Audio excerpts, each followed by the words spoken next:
Good morning, everybody.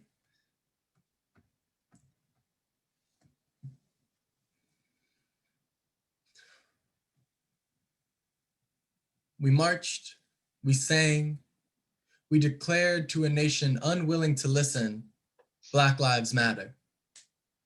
The spirit of social justice propelling us forward. Suddenly, the police declared our protest unlawful and blocked our path with riot cops, SWAT, and armored trucks. We were no longer in downtown Pittsburgh peacefully protesting. We were now in a war zone, fighting for our rights. We shouted, "Hands up, don't shoot." Of course, the police did shoot and kept shooting. They blocked out the sun with clouds of tear gas and punished us with rounds of rubber bullets. We did not give up. My eyes and chest may have been burning, but my rage kept me in the struggle. It was scary and intense, but the collective resistance was also euphoric and liberating. Eventually, my rage could not sustain me, and I went home, tired, on edge, and changed. I continued to protest in the United States. I attended marches, sit-ins, and vigils weekly. Some ended peacefully, and some ended with police violence. I became connected to a community of activists, organizers, and those compelled to act. As I protested in Pittsburgh, I kept tabs on what was happening in Canada as well. I honored and protested for Ahmaud, Brianna, and George. But the names that fueled my rage were from closer to home. Regis Korshinsky Paquette, Devonte Miller. Regis was from my neighborhood. Devonte is my age. Both have not received justice.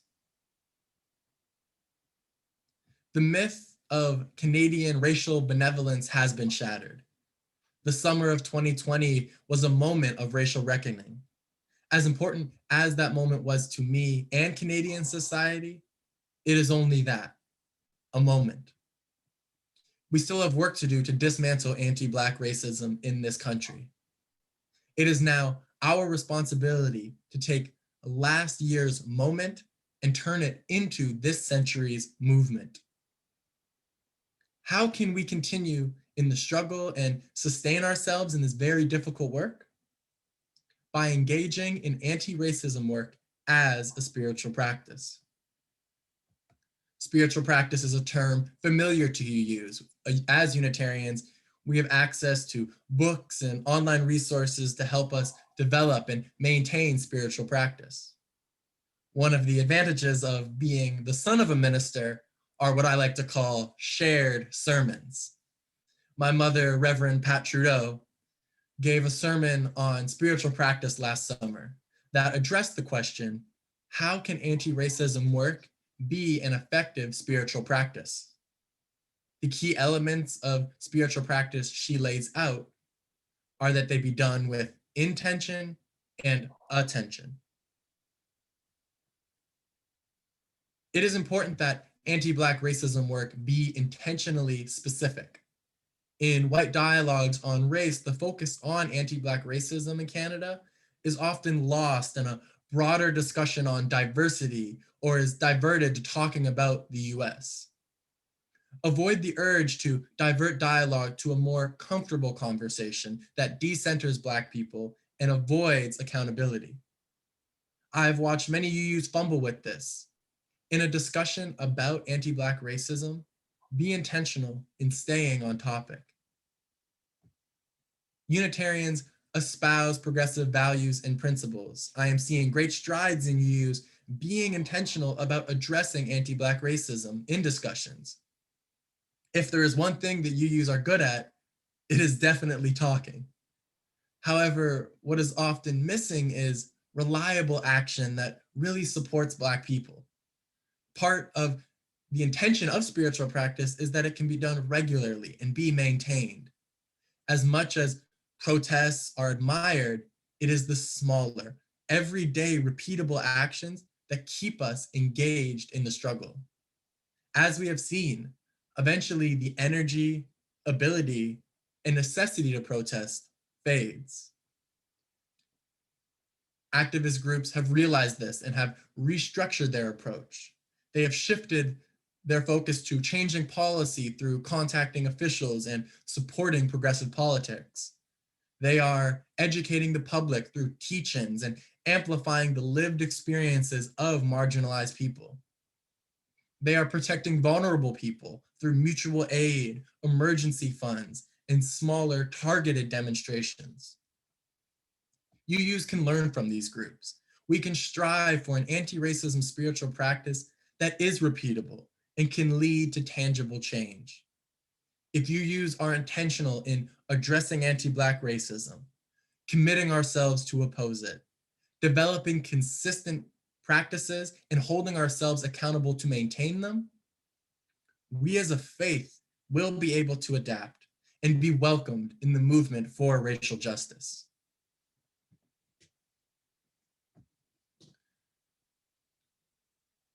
Intentional spiritual practice can get UUs in the space physically and mentally to address racism, but attention makes the practice transformative. Last summer forced white Canadians to pay attention to anti-Black racism. White Canadians are now committing themselves to movements like Black Lives Matter. That is good, but you gotta make sure that you come correct. White people start being allies when they recognize that they are the visitors in the movement. Black and Indigenous people, specifically Black and Indigenous queer folk and women, were doing this work before summer 2020 and will continue to be the vanguard after everyone else goes home. Reverend Aisha Ansano writes, "White people tend to be visitors to the struggle for racial justice, ones that aren't forced to be there, but can choose to come in and leave whenever they like. People of color reside in the struggle for racial justice by virtue of their race." End quote. White liberals often talk the talk and then talk too much. They give the disclaimer before they speak that they are white and privileged. Their talk appears to show recognition of their visitor status, but their actions show a true lack of attention.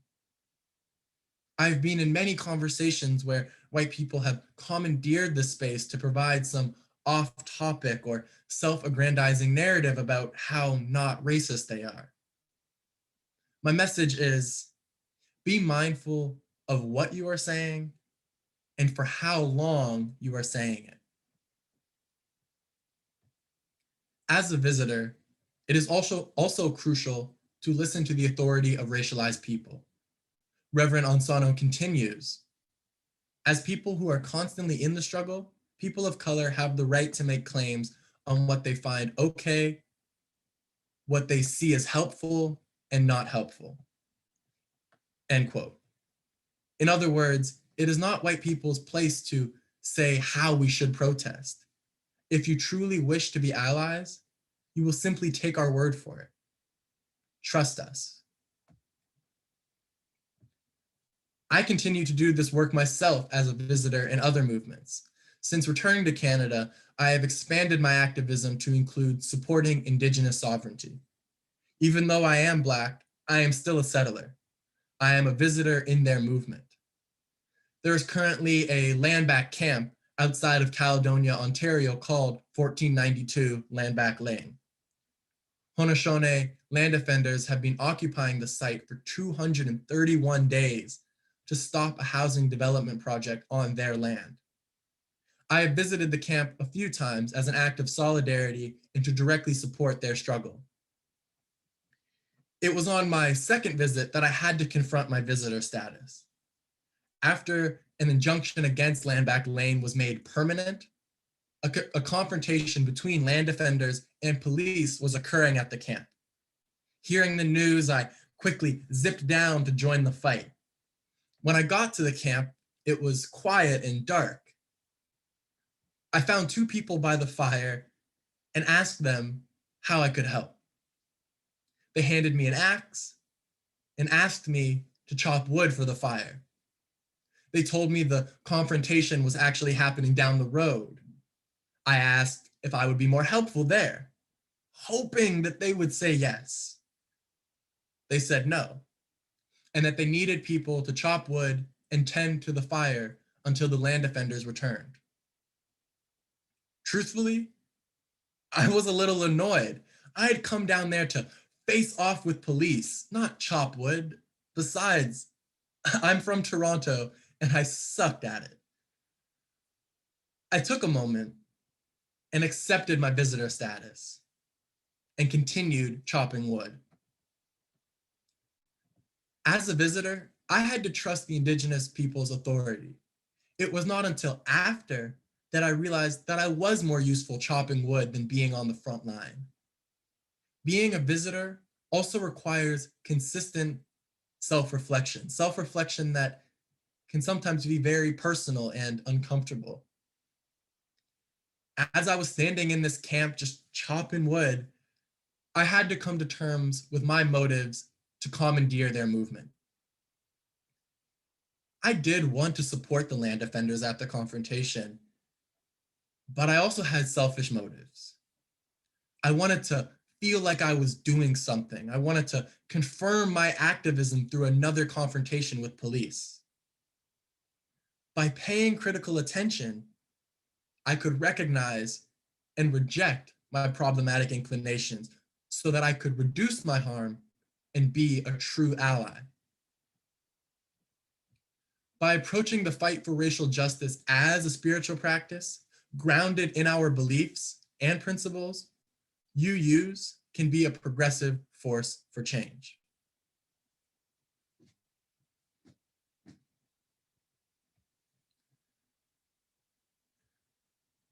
In the summer, Black Lives Matter was trendy. Every organization felt the pressure to support the slogan and commit to diversity initiatives. But how can we ensure that we continue to do the work when the pressure is off and nobody's looking?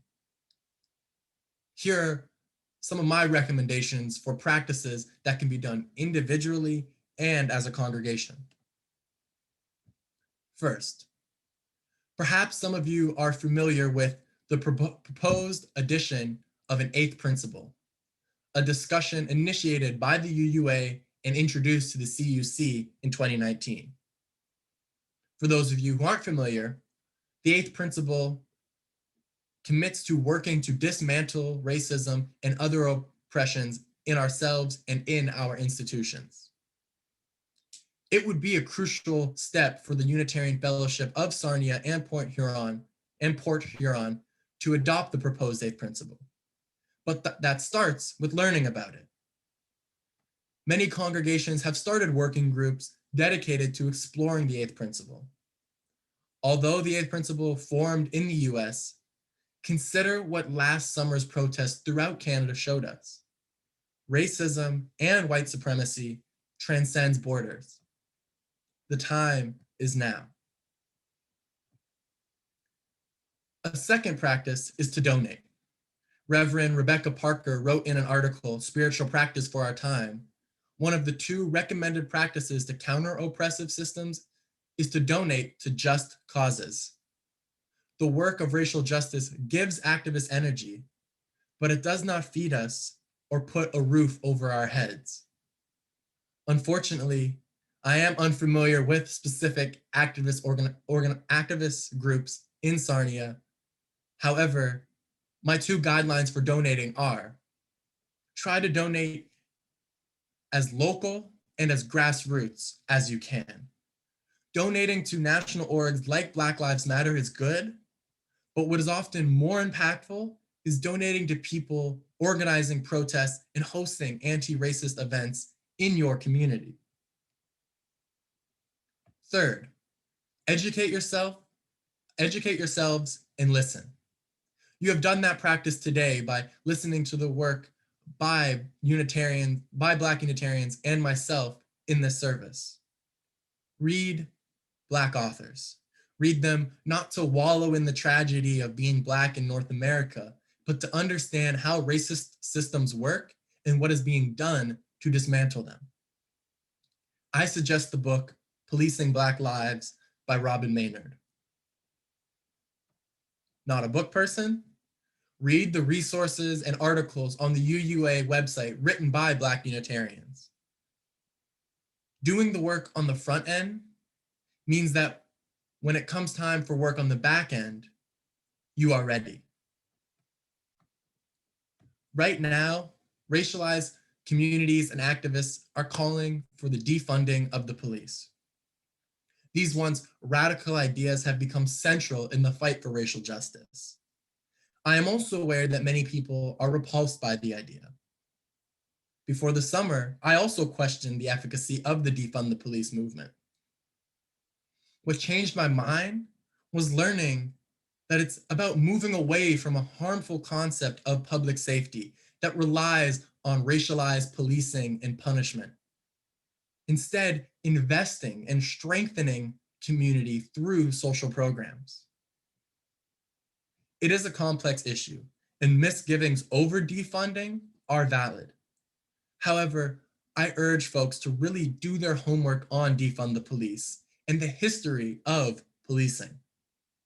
Find out for yourself how much of Sarnia's budget goes to the police compared to social programs. Standing Up for Racial Justice, an organization I work with in Toronto, is offering a congregational action toolkit to help educate and mobilize faith groups on the issue of police. My final practice is to show out and speak up. Education is good, but the education becomes more meaningful when it is followed by action. If you are able, show physical support. If you are not able to physically show up, there are other ways. Write and call officials. Amplify the experiences of Black people and activists on your social media and to your networks. Reflect on how racism exists in your sphere and openly oppose it. As a congregation, you are in a powerful position to write letters of solidarity for activist groups. Seek out groups whose work you support, and as a congregation, send them a letter of solidarity. I was thankful for the support I got from several UU mentors and friends last summer. I am learning that spiritual practice helps a person extend beyond themselves. That could mean admitting complacency with the status quo. It could mean accepting the untraditional organizations that are leading the movement. It could also mean adopting new radical tactics to dismantle racism. Whatever it is, it should be uncomfortable, but it should also be liberating. Reverend Rosemary Bray McNatt proclaimed, "Church is the place where we stand with one another, look the world in the eye, attempt to see clearly, and gather strength to face what we see with courage and, yes, with joy." End quote. Let us develop an anti-racism spiritual practice with courage and joy. I am encouraged by UUs that are acknowledging their racism, are present in the fight for racial justice, and are letting Black UUs like myself lead the way. Say the names of people harmed by police: Devontae Miller, Regis Kosinski-Paquette, George Floyd. Be intentional in dismantling anti-Black racism and pay attention to the movement. Feel the spirit of social justice and let it propel you into action. The spirit of social justice did not end in the summer. The spirit will not be sidetracked by incremental reform or idle governments. The spirit will not be silenced by the police and their machines of destruction. The spirit is in the struggle. The spirit is in the movement. The spirit is Black rage. The spirit is live, folks. May it live in us all. Thank you.